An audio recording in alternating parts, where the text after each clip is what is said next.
করতে চাও তাহলে আমার একমাত্র পুত্র শাহজাদা রহিমকে যে তোমার স্বামী হিসাবে কবুল করতে হবে।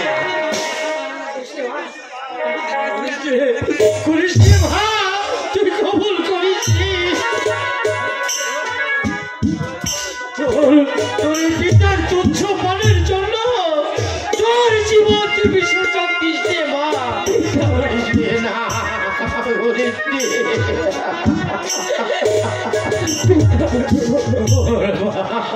না বলো তুমি আমার একমাত্র পুত্র শাহজাদা রহিমকে তুমি তোমার স্বামী বলে কবুল করবে?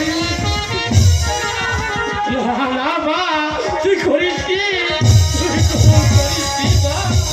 আমার যা ভয় হবে আমার এই জীবনের জন্য তোর জীবন দেব না মা। তুই স্বীকার করিস ভাই। চল্লা চল্লা তুই আমার কাজ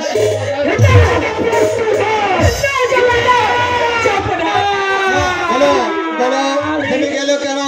বলো থেমে গেলে কেন? আমার একমাত্র পুত্র শাহজাদা রহিমকে যদি তুমি তোমার স্বামী হিসাবে কবুল করো তাহলে যে আমার পিতাকে তোমার পিতাকে আমি মুক্ত করবো।